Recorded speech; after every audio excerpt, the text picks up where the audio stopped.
नमस्कार साथियों, PCS Ganga online channel में आप सभी मित्रों का स्वागत है।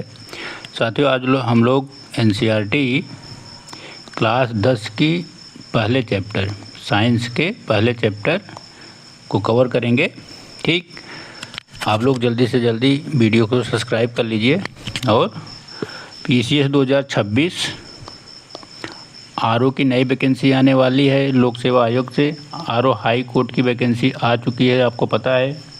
लोअर साथ ही साथ यूपी ट्रिपल एससी से अनेक पेपर अगस्त, सितंबर, अक्टूबर में होने वाले हैं।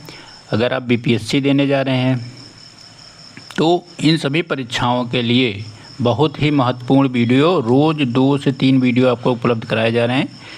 ठीक, चलिए शुरू करते हैं।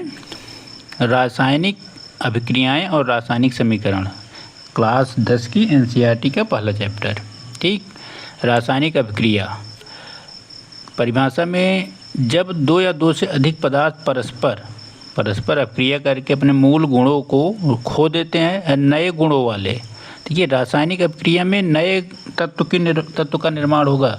नए गुणों वाले एक या अधिक पदार्थों का निर्माण करते हैं तो इस प्रक्रिया को रासायनिक अभिक्रिया कहते हैं। ठीक, क्या कहते हैं? रासायनिक अभिक्रिया। अर्थात 2 या 2 से अधिक पदार्थ को जब सम्मिलित कर दिया जाए और उनसे एक नए पदार्थ या एक से अधिक नए पदार्थों का निर्माण होता है तो रासायनिक अभिक्रिया कहलाती है। जैसे इसमें होता क्या है, मुख्य विशेषताओं में नए पदार्थों का निर्माण होता है, अवक्षेप का निर्माण होता है, रंग में परिवर्तन हो जाता है, तापमान में परिवर्तन होता है, इनके गैसों को उत्सर्जन होता है, प्रकाश और ऊष्मा का उत्पन्न होना, अवशोषित होना।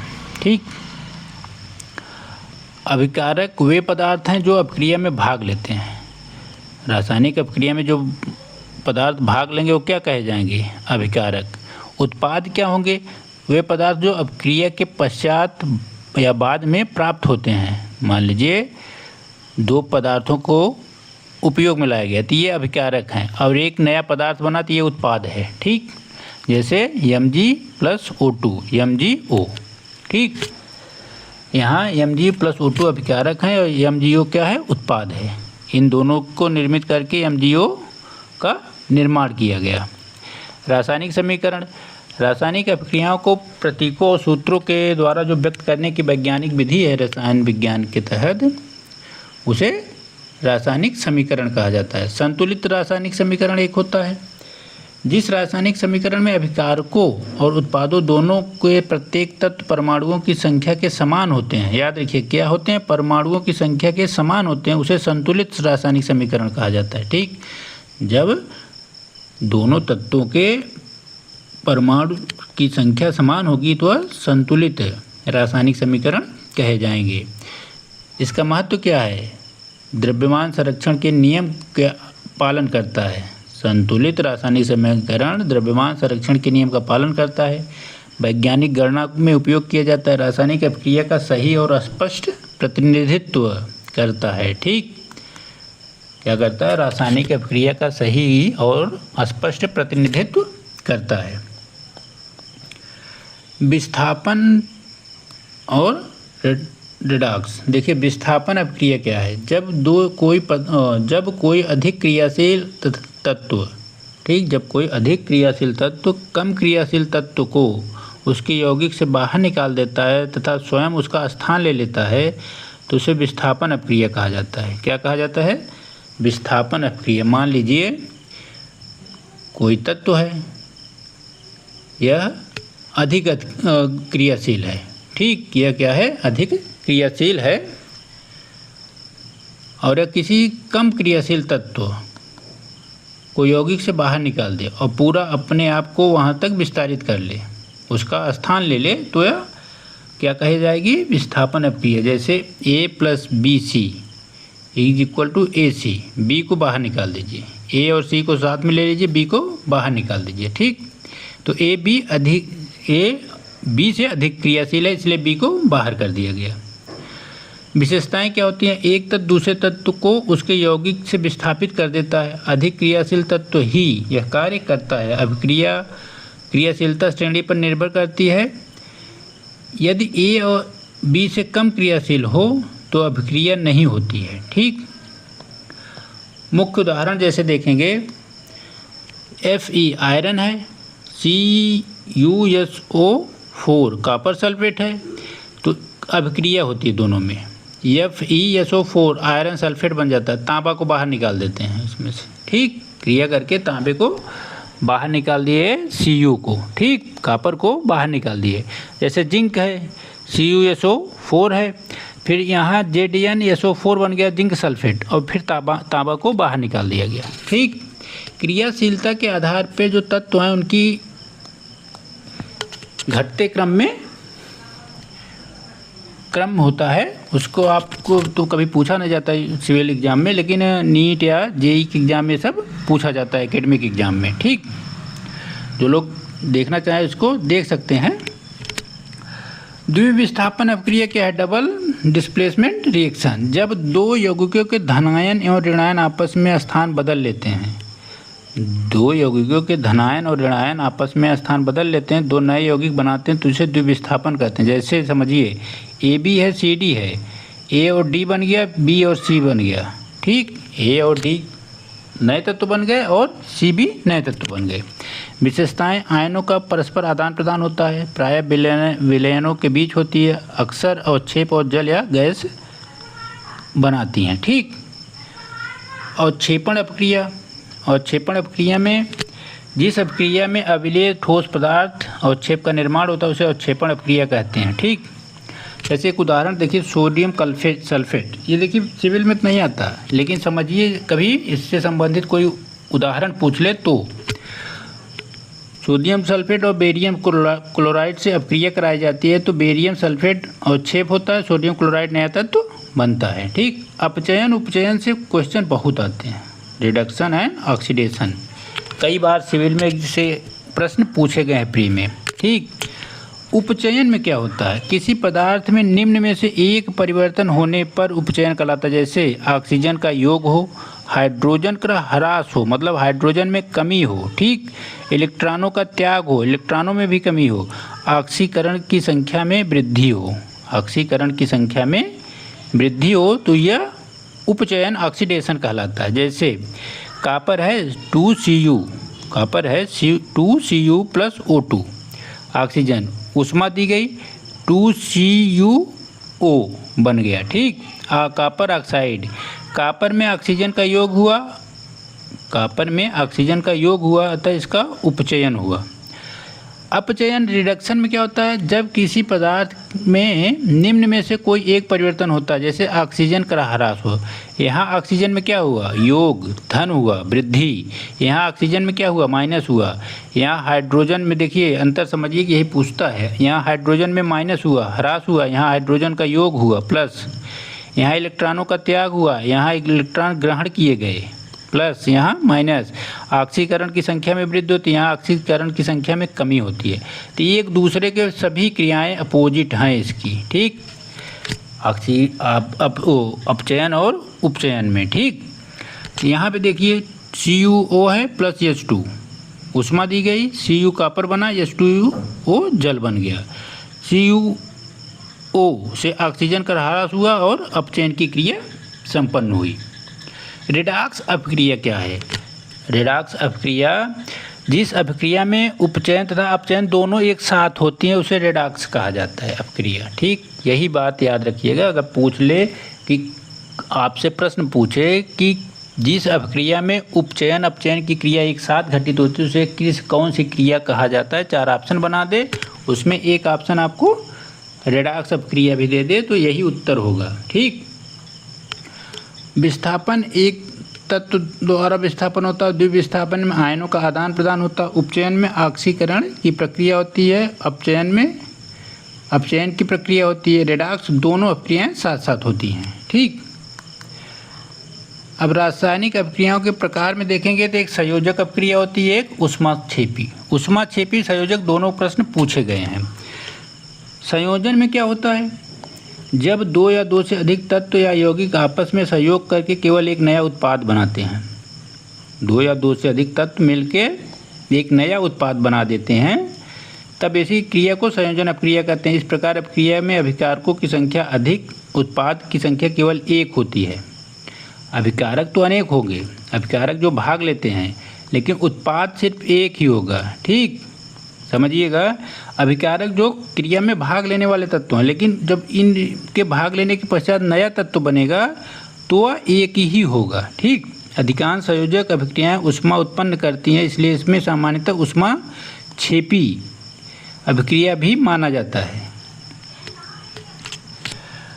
ऊष्मा छेपी में क्या होता है, जिस रासायनिक अभिक्रिया में उत्पाद बनने के साथ साथ ऊष्मा या ऊर्जा बाहर निकलती है वह ऊष्मा छेपी अभिक्रिया कहलाती है। इसमें ऊष्मा बाहर निकलती है, मतलब ऊष्मा की उत्पन्न होती है। ऊष्मा अभिक्रिया के दौरान तापमान बढ़ जाएगा, वातावरण में उसको ऊष्मा प्राप्त होगी, ऊर्जा मुक्त होगी। अधिकांश दहन अभिक्रियाएं इसी पर होती हैं। जो दहन संबंधी अभिक्रियाएं होती हैं वह अधिकांश ऊष्मा छेपी होती हैं। ठीक, इसकी विशेषता क्या है, दो या दो से अधिक पदार्थ मिलकर एक नया पदार्थ बनाते हैं। उत्पादों की संख्या केवल एक होती है, ऊष्मा का उत्सर्जन होता है। अधिकांश दहन अभिक्रियाएं संयोजक अभिक्रियाएं होती हैं। उद्योगों का और निर्माण कार्य, जो उद्योग और निर्माण कार्य हैं, इनका व्यापक उपयोग होता है। इसकी क्या विशेषता है, इसमें मुख्यतः तापमान बढ़ जाता है, ऊष्मा प्राप्त होती है, ऊर्जा मुक्त होती है। दहन अभिक्रियाएं लगभग इसी पे आधारित हैं, जैसे मुख्यतः श्वसन, प्राकृतिक गैस का दहन, कोयले का दहन, श्वसन, ये क्या है, ऊष्मा छेपी अभिक्रियाएं हैं। आपसे प्रश्न ऐसे पूछेगा, आपके एग्जाम में एप्लीकेशंस पूछे जाते हैं, तो एप्लीकेशंस में यही है कि आपसे पूछ ले आपके मानव शरीर में जो श्वसन की क्रिया होती है वो कौन सी क्रिया है, ऊष्मा शोषी, ऊष्मा छेपी या संयोजन अभिक्रिया। तो मानव शरीर में जो श्वसन क्रिया होती है, आप सांस लेते हैं छोड़ते हैं, वह ऊष्मा छेपी अभिक्रिया है। क्या है, ऊष्मा छेपी। साथ ही साथ प्राकृतिक गैसों को जो हम जलाते हैं, एलपीजी हुआ, सीएनजी हुआ, उसमें भी ऊष्मा छेपी अभिक्रिया है। कोयला जला के जब हम ऊष्मा या ऊर्जा प्राप्त करते हैं आग से, तो भी वह ऊष्मा छेपी अभिक्रिया है। तो आप एप्लीकेशन को याद रखिएगा, एप्लीकेशन ही पूछता है आपके एग्जाम में। ठीक, इसमें ये सब कैल्शियम ऑक्साइड और जल का, ये छोड़िए, जल का निर्माण जो होता है या किस में होता है, संयोजक अभिक्रिया में। जल का निर्माण संयोजक अभिक्रिया में होता है। दो हाइड्रोजन के कण एक ऑक्सीजन के कण मिलके जल का निर्माण करते हैं। ठीक, इसमें दो अभिकारक मिलके एक नए अभिकारक का निर्माण करते, उत्पाद का निर्माण करते हैं, अभिकारक नहीं, दो अभिकारक मिलके एक नए उत्पाद का निर्माण करते हैं। ठीक, कार्बन का दहन, कार्बन O2 CO2 प्लस ऊर्जा, मतलब कार्बन डाइऑक्साइड बाहर निकला, यह भी संयोजन और ऊष्मा छेपी अभिक्रिया है। ठीक, परीक्षा केवल के तथ्य जैसे केवल एक उत्पाद बनता है, अधिकतर संयोजक अभिक्रियाएं ऊष्मा छेपी होती हैं। ठीक, श्वसन आपका ऊष्मा छेपी है, दहन ऊष्मा छेपी है, ऊर्जा का उत्सर्जन होता है। अब एक अभिक्रिया और होती है, जैसे दो अभिक्रियाएं इसमें समझिए, एक वियोजन या अपघटन अभिक्रिया होती है, डीकम्पोजिशन, और दूसरी होती है ऊष्मा शोषी। अक्सर आपको दो ही अभिक्रियाएं पढ़ने को मिलती हैं साइंस किताब में, ऊष्मा शोषी, ऊष्मा छेपी, लेकिन ये चार होती हैं। मुख्य ऊष्मा छेपी और ऊष्मा शोषी ही मानी जाती हैं। परिभाषा, वियोजन या अपघटन में जब एक यौगिक टूटकर, ध्यान दीजिए, एक यौगिक टूटकर दो या दो से अधिक पदार्थों, सरल पदार्थों में बदल जाता है तो वियोजन या अपघटन कहलाता है। ठीक, जैसे एक तत्व AB है और टूट के A + B में बन गया, केवल एक अभिकारक होता है, मतलब एक तत्व भाग लेता है क्रिया में, दो से अधिक उत्पाद बनते हैं, ऊर्जा आवश्यक होती है, ऊर्जा बिना काम नहीं होगा। यहाँ पे ऊष्मा, प्रकाश और विद्युत धारा का विद्युत द्वारा संपन्न होती है। यह क्रिया ऊष्मा, प्रकाश और विद्युत द्वारा संपन्न होती है। चूना पत्थर, जैसे CO3 CaO बना और कार्बन डाइऑक्साइड बना। ठीक, लेड नाइट्रेट का इसी तरह है। ऊष्मा शोषण क्या होता है, जिस रासायनिक अभिक्रिया में संपन्न होने के लिए ऊष्मा या ऊर्जा बाहर से अवशोषित होती है। ठीक, यह ऊर्जा निकालती नहीं है बल्कि ऊर्जा को ग्रहण करती है।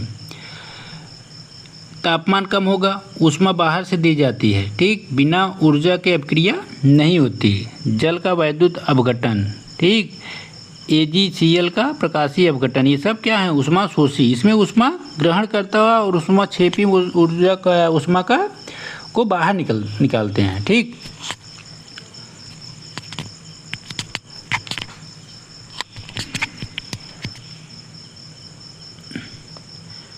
देखिए संक्षारण, विकृत गंधिता और परीक्षायोग्य तथ्यों जैसे संक्षारण क्या है? कोरेजन। वायु, नमी और रासायनिक पदार्थों के प्रभाव से धातुओं का धीरे धीरे नष्ट होना संक्षारण कहलाता है, मतलब क्षरण। याद रखिएगा, क्षरण जैसे हम लोग कहते हैं, क्या कहते हैं? क्षरण। ठीक, तो वही संक्षारण है। लोहे में जंग लगना क्या है? आपको पता है लोहे में जंग लगना एक संक्षारण कोरेजन की क्रिया है। ठीक, तांबे पर हरी पट्टी, आप देखते हैं तांबा जब वायुमंडल के संपर्क में खुला छोड़ देते हैं तो हरी परत जैसी एक लेयर उनके ऊपर जम जाती है। जैसे वो तांबे की छड़ है तो इसके ऊपर देखेंगे एक पतली हरी जैसी हरे कलर की लेयर बन जाती है। जो लोहे की छड़ देखते हैं उसके ऊपर जंग लग जाती है, चांदी काली पड़ जाती है। चांदी को देखेंगे एकदम सफ़ेद होती है, लेकिन जैसे ही वायुमंडल के संपर्क में और गंदगी के संपर्क में आती रहती है तो उसके ऊपर कालापन आ जाता है चांदी में। तो याद रखिएगा, ये सब तीनों संक्षारण क्रिया से अपना रंग बदलती हैं। लोहे में जंग लगना, तांबे का हरी परत बनना और चांदी का काला होना। तो याद रखिएगा, ये तीनों आपके एप्लीकेशन कभी पूछ ले कि लोहे में जंग लगने की जो क्रिया पद्धति है किस पे आधारित है, या तांबे पे हरी परत का बनना या चांदी का वायुमंडल के संपर्क में काला हो जाना, तो किस पे आधारित है? संक्षारण कोरेजन पे। विकृत गंधिता, तेल वसा के ऑक्सीकरण से स्वाद और गंध खराब हो जाना विकृत गंधिता कहलाता है। भोजन में दुर्गंध आना, ठीक, स्वाद बदल जाना, पौष्टिकता कम हो जाना पोषक तत्वों के, लंबे समय तक रखने पर भी यह खराब हो जाता है। लोहे पे जंग लगना, देखिए जंग लाल भूरे रंग की एक परत या लेयर बन जाती है। देखें आप जनरली छड़ोड़ देखिए, काफ़ी अगर वायुमंडल या पानी के संपर्क में आ जाता है तो तांबे की हरी परत बेसिक कॉपर कार्बोनेट बन जाती है एक लेयर, काली परत सिल्वर सल्फाइड हो जाती है, सिल्वर सल्फाइड का लेयर बन जाती है, काली हो जाती है। ठीक, अब जब हम इसको रोकते हैं विकृत गंधिता को, क्या किया जाता है? ऑक्सीजन के संपर्क में कोई तत्व ना आए, भोज्य पदार्थ, रेफ्रिजरेटर, जब हम खाद्य पदार्थों को फ्रिज में रख देते हैं तो काफ़ी समय तक वह ठीक रहता है, उसमें दुर्गंध नहीं आती। जब हम लोग फ्रिज में रख देते हैं, ठीक, तो उस खाने में या खाद्य सामग्री में कोई दुर्गंध या कोई कमी जल्दी नहीं आती और 3-4 घंटे 10 घंटे तक सही रहता है। प्रतिऑक्सीकारक एंटीऑक्सीडेंट का उपयोग किया जाता है, नाइट्रोजन गैस का भी प्रयोग किया जाता है। जैसे आप लोग, ये प्रश्न कई बार पूछा गया है, मोस्ट इम्पॉर्टेंट क्वेश्चन है, याद रखिएगा। नाइट्रोजन गैस कितनी बार पूछा गया है? पीसीएस में तो कई बार पूछा गया है। चिप्स, स्नैक के जो पन्नी वाले आप नमकीन या इत्यादि सामान खरीदते हैं उसमें देखते हैं कि एक गैस होती है, वह फूली पन्नी आती है। जैसे देखेंगे चिप्स है, लेज की पैकेट खरीदते हैं तो नाइट्रोजन गैस भर के ऑक्सीकरण को रोका जाता है। तो उससे 2 फायदे होते हैं। एक तो वह खाद्य सामग्री ज़्यादा समय तक टिकाऊ बनी रहती है, साथ ही साथ वह कुरकुरी बनी रहती है, वह ऑक्सीकरण नहीं होता, अर्थात वह सीलन जैसी या क्रिया नहीं होती। ठीक, उसमें सीलन जैसी क्रिया नहीं होती, वह खाद्य सामग्री कुरकुरी बनी रहती है, साथ ही साथ वह काफ़ी समय तक के लिए सुरक्षित भी रहती है। तो कौन सी गैस भरी जाती है? याद रखिएगा, नाइट्रोजन। ये कई बार पूछा गया है, पीसीएस में कई बार पूछा है। ये क्रिया आप बहुत अच्छे से याद रख लीजिए। चिप्स का पैकेट, स्नैक या नमकीन के छोटे छोटे पैकेट जब आप खरीद के खाते हैं तो आप खोलते हैं, पहले देखते हैं कि उसमें थोड़ा सा गुब्बारे फुला रहता है, तो जैसे निकालते हैं गैस बाहर निकल जाती है उसके अंदर। ठीक, अंदर थोड़ी सी सामग्री रहती है, लेकिन खरीदते हैं तो पता चलता है काफ़ी भारी सामग्री, पैकेट भरा भरा लगता है। ठीक, तो वही नाइट्रोजन गैस उसमें भरी जाती है ताकि खाद्य पदार्थों को काफ़ी समय तक सुरक्षित रखा जा सके। ठीक, तो ये बहुत 3 क्वेश्चन एप्लीकेशन इधर से हैं। संक्षारण में लोहे पे जंग लगना, तांबे की हरी परत, चांदी का काला पड़ जाना। ठीक, और नाइट्रोजन गैस आपके चिप्स के पैकेट, नमकीन के पैकेट के लिए। ठीक, साथ ही साथ रेफ्रिजरेशन भी पूछा जाता है, कई बार पूछा गया है कि यदि खाद्य सामग्री को फ्रिज में रख देते हैं तो रेफ्रिजरेटर ही तो होता है फ्रिज आपका। फ्रिज क्या है? रेफ्रिजरेटर ही है। तो खाने को सुरक्षित बनाए रखने के लिए फ्रिज में रखने की क्रिया अपनाई जाती है। ठीक। संक्षारण से होने वाली हानियाँ क्या हैं? धातु की चमक एवं मजबूती नष्ट हो जाती है। भाई जब देखिए जंग लग जाएगी तो लोहे की मजबूती कम हो जाएगी। पुल, भवन, मशीनें, वाहन जल्दी खराब हो जाते हैं। भाई जिस पुल में, भवन में, मशीन या वाहन में लोहा, चांदी या तांबे का प्रयोग किया गया उसमें संक्षारण की क्रिया होगी तो वह वाहन, मशीन या भवन, पुल जल्दी खराब हो जाएंगे। पाइपलाइन, जहाज़ों आदि को क्षति पहुंचती है। उद्योगों में भारी आर्थिक हानि होती है। ठीक। संक्षारण रोकने के लिए क्या होता है? हम लोहे पे पेंट लगा देते हैं। लोहे की चद्दर या किसी पे पेंट लगा देते हैं। धातु की सतह की पेंट करके उसे वायु और नमी से बचाया जाता है। ठीक। गैल्वेनाइजेशन करते हैं। लोहे पर जिंक की परत चढ़ाई जाती है ताकि जंग न लगे। कई बार पूछा गया है, कम से कम अगर सभी एग्जाम को मैं बताऊं तो सैकड़ों बार पूछा गया है। लोहे पे जंग रोकने के लिए क्या किया जाता है? जिसे हम लोग कहते हैं यसदीकरण। कहीं कहीं यसदीकरण भी लिख के मिलता है ऑप्शन में, जस्तीकरण भी मिलता है। ठीक। जस्तीकरण भी नाम मिलता है। तो यही है गैल्वेनाइजेशन। गैल्वेनाइजेशन में क्या होता है? लोहे पे जिंक की एक परत चढ़ा दी जाती है। साथ ही साथ तेल या ग्रीस लगाए जाते हैं। जो भारी मशीनें हैं उसमें देखेंगे बाल बेयरिंग जो होती है उसमें मशीनों औजारों में आदमी तेल और ग्रीस लगाया जाता है ताकि उसकी नमी से बचाया जा सके। मिश्र धातु बनाना। स्टेनलेस स्टील जो बनाई जाती है वो जंग को रोकने के लिए ही तो बनाया जाता है। जंग जो लग जाती है, जंग को रोकने के लिए लोहे पे उसे स्टेनलेस स्टील में तब्दील कर दिया जाता है। आप लोग कमेंट बताइए जो लोग जानते हैं कि स्टेनलेस स्टील जो बनाई जाती है इसमें दो तत्व मिलाए जाते हैं लोहे के साथ। एक होता है कार्बन और एक होता है क्रोमियम। दोनों का क्या काम है? इनका दोनों का प्रयोग क्यों किया जाता है? स्टेनलेस स्टील बनाने में कार्बन और क्रोमियम दोनों का प्रयोग किया जाता है। तो आपको बताना है। जो लोग कमेंट करेंगे, बताएंगे, नहीं बताएंगे तो पूछ सकते हैं, मैं कमेंट में ही इसका उत्तर बताऊंगा। कार्बन का क्या योगदान है और क्रोमियम का। अगर आप लोग वीडियो लास्ट तक देख रहे हैं तो एक कमेंट करके, जिनको आ रहा है वो कमेंट बताएं कि दोनों का क्या उपयोग है। जिनको नहीं आ रहा है तो पूछ सकते हैं, मैं उस कमेंट में ही उनको उत्तर दूंगा इस प्रश्न का। इसका क्या योगदान है और इसका पूछा गया है। कई बार आप जाके देख लीजिएगा केमिस्ट्री के चैप्टर में इन दोनों से पीसीएस में प्रश्न पूछा गया। अगर इसको उत्तर आपको जानना है तो आपको एक कमेंट तो करना पड़ेगा। ठीक। चलिए आगे देखते हैं। क्विक लाइम किसे कहा जाता है? क्विक लाइम, CaO को क्विक लाइम बिना बुझा चूना। ठीक। स्नेक्ड लाइम किसे कहा जाता है? बुझा चूना CaOH2 को।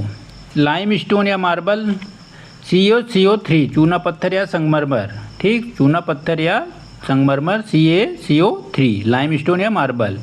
Mg जलने पर MgO बनता है या FeSO4 को गर्म करने पर या Fe2O3 बनता है या SO2 बनता है या SO3 बनते हैं। AgCl सूर्य के प्रकाश में धूसर ग्रे रंग में हो जाता है। श्वसन ऊष्माक्षेपी है। प्रकाश संश्लेषण क्या है? ऊर्जा अवशोषित करने वाली ऊष्माशोषी है। प्रकाश संश्लेषण जो होता है पौधों द्वारा उसमें ऊष्मा शोषी अपक्रिया होती है। लेकिन जो आप या हम मानव श्वसन या पशु पक्षी जीव जंतु पशु श्वसन करते हैं वह कौन सी क्रिया है? वह ऊष्माक्षेपी क्रिया है। ठीक। लोहे में जंग लगना संक्षारण की क्रिया है और तेल या वसा का खराब होना विकृत गंधिता का कारण है। ठीक। संतुलित रासायनिक समीकरण द्रव्यमान संरक्षण के नियम पर काम करता है। संतुलित रासायनिक समीकरण द्रव्यमान संरक्षण के नियम पर काम करता है। ठीक। अब कुछ प्रश्न है, इसको आप लोग देख लीजिएगा। ठीक। तो इसके लिए आप लोगों को कमेंट करना है, बताइएगा कार्बन प्लस क्रोमियम। का क्या योगदान है। ठीक, तो इस तरह से हमारा पहला चैप्टर समाप्त होता है। अगले चैप्टर में कल मिलेंगे, तब तक के लिए नमस्कार। प्लीज़ चैनल को सब्सक्राइब और लाइक और शेयर करिए ताकि मेरा भी उत्साहवर्धन होता रहे। जय हिंद साथियों।